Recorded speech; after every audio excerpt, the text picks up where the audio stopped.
dan ana termasuk yang mendukung fatwa itu. Ketika itu, saudara, ketika itu.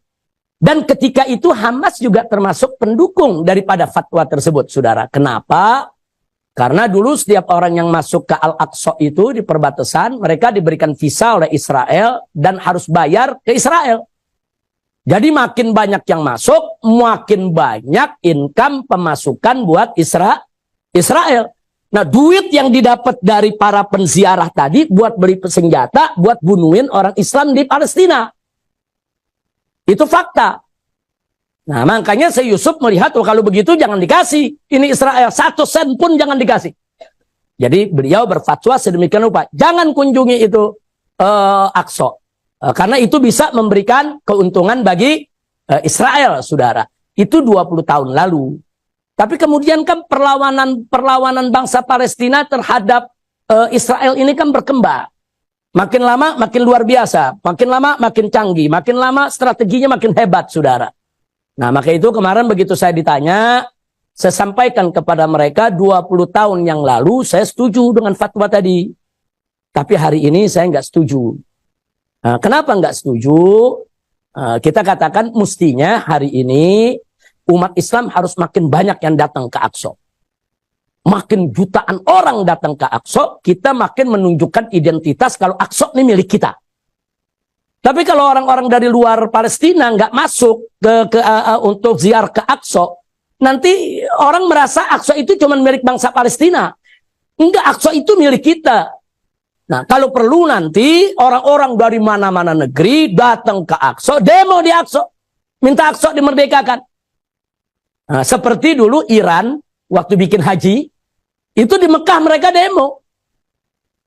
Mereka demo menentang pemerintah Saudi. Saya nggak ikut campur urusan politik antara Iran dengan Saudi. Tapi saya berharap demo begitu tuh bukan di Mekah. Tapi di Quds, saudara. Di Aqsa, bayangkan kalau nanti ada 100.000 rombongan penziarah Indonesia demo depan Aqsa. Minta Aqsa itu dilepaskan dari kekuasaan Israel. Israel nggak bakal sembarangan berani nembak. Ini bukan bangsa Palestina, saudara. Berurusan nembak, berurusan sama negara Indonesia. Nanti dari Iran datang lagi ke Al-Aqsa, saudara. 100.000 orang demo di sana. Saudara, minta Aqsa itu dilepas ke negeri kaum muslimin. Itu akan menjadi satu negosiasi, akan menjadi satu tekanan politik. Itu yang akan membuat saudara Israel maupun Amerika dan sekutunya itu akan berpikir 1000 kali untuk tidak melepaskan Aqsa, saudara. Saya sampaikan, perlu. Saya bilang sekarang ini perlu. Kalau perlu setiap travel, saudara, setiap travel itu kalau bikin umroh, langsung juga ke Aqsa. Umroh, ziarah Madinah, ziarah Aqsa. Umroh, ziarah Madinah, ziarah Aqsa. Semua umat Islam sedunia harus dibiasakan seperti itu. Apalagi musim haji. Kalau perlu habis haji, setiap negara ziarah Aqsa. Apa enggak kalang kabut itu Israel? Kalau datang jutaan orang datang ke sana, ya kalang kabut secara politik itu tekanan, saudara.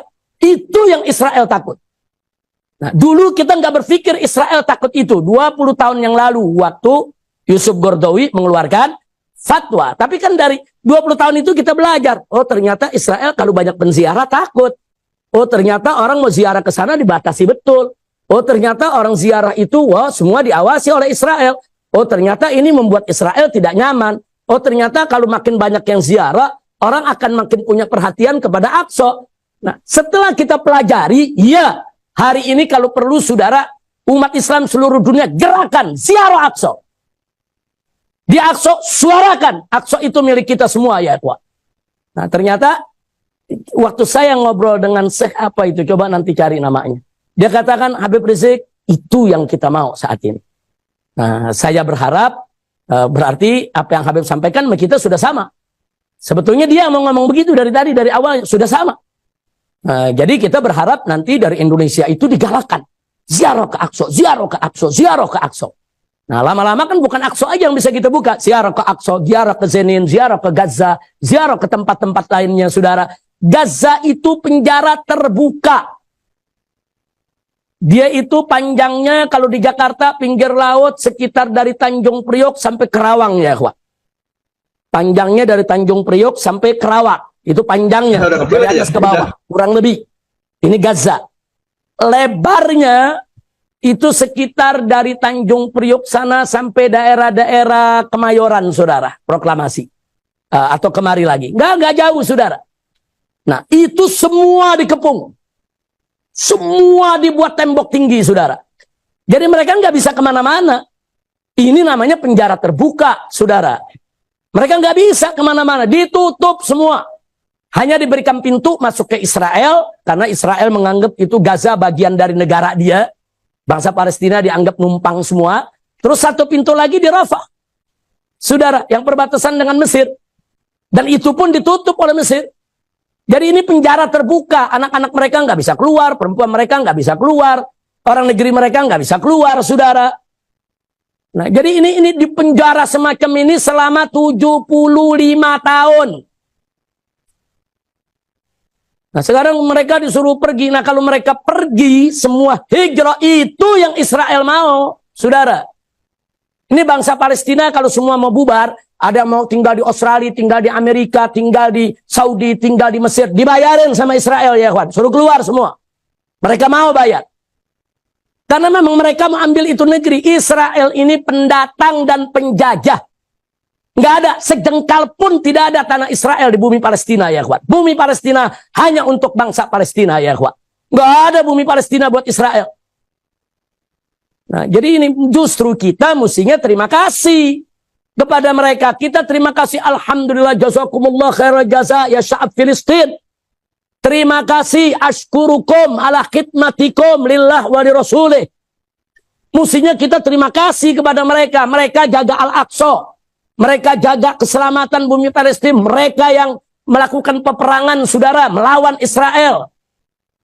Nah, maka itu di sini saya hanya bisa katakan sebelum kita tutup, ya ikhwan, bahwa mujahidin Palestina dan Al-Aqsa, saudara, ini sebetulnya pertama sudah mengajarkan kepada kita semua, umat Islam sedunia, tentang mada ahamiyatil jihad. Tentang berapa hebatnya peranan daripada jihad. Jadi dengan adanya perjuangan di Al-Aqsa mengajarkan kepada kita tentang pentingnya jihad. Itu yang pertama. Yang kedua, Al-Aqsa ini juga memberikan informasi kepada kita betapa biadabnya Israel. Selama ini kita hanya baca Quran, Israel begini, Bani Israel begitu. Israel melakukan ini, Israel melakukan itu. Selama ini kita cuma baca Quran, baca hadis betapa biadabnya Israel membunuh para nabi. Mengejar-ngejar orang solihin. Nah, dengan adanya Al-Aqsa saat ini ditunjukkan kepada kita bahwa Al-Quran benar. Mereka adalah bangsa ya al-maghdubi alaihim, yang Allah murkai. Kenapa sampai dimurkai? Kenapa sampai masuk di dalam Al-Quran dalam surat Al-Fatihah? Kenapa sampai tiap hari kita baca itu ayat? Kita diingatkan ini maghdub alaihim, ini maghdub alaihim, ini maghdub alaihim. Sekarang Allah pertontonkan kepada kita ini kebiadaban mereka. Dahsyat kebiadaban mereka, mereka bunuh anak-anak. Mereka bom rumah sakit, mereka tahu itu rumah sakit. Mereka bom, dokternya meninggal, perawatnya meninggal, anak kecilnya meninggal. Sekarang 56-60% dari seluruh yang meninggal dunia adalah anak-anak dan perempuan. Biadab, saudara. Seluruh dunia melihat itu, masyarakat seluruh dunia tunjuk Israel biadab. Hanya pemerintahnya aja, ya mereka yang bela-bela Israel. Amerika bela Israel, tapi rakyatnya kita lihat. Di New York, di Los Angeles, saudara. Di mana-mana, ratusan ribu demo. Mereka bela Palestina. Kenapa? Terbuka mata mereka, ini memang biadab. Jadi Aqsa mengajarkan kita tentang pentingnya jihad. Dan membuka mata kita betapa dahsyatnya kebiadaban daripada bangsa Israel. Sebagaimana Allah ceritakan dalam Al-Quran dan As-Sunnah. Yang ketiga, Aqsa juga menunjukkan kepada kita betapa bersatunya para pemimpin-pemimpin kufar di dunia. Mereka saling bela satu sama lain, ya kawan. Mereka saling melindungi padahal mereka tahu Israel ini salah. Mereka bela, mereka lindungi. Kelihatan nggak punya malu. Amerika tanpa punya malu, saudara. Dia bela bisa-bisa. Walaupun Israel salah. Dia benar kan? Jadi kita dipertontonkan dia tuh orang-orang yang nggak punya malu tuh, yang katanya menghargai demokrasi. Yang katanya menghargai hak asasi manusia, omong kosong. Saudara, hak asasi manusia yang mana yang mereka sedang perjuangkan? Bohong semuanya, saudara. Allah pertontonkan lewat Al-Aqsa, ya ikhwan. Kemudian yang berikutnya, melalui Al-Aqsa ini, saudara, kita bisa lihat mana muslim yang peduli, mana muslim yang nggak peduli, ya ikhwan. Mana mukmin, mana munafik, semua kelihatan, ya ikhwan. Mana pejuang, mana pecundang, semua kelihatan, ya ikhwan. Masya Allah, luar biasa. Al-Aqsa memberikan informasi kepada kita tentang hal-hal yang sangat luar biasa, ya ikhwan.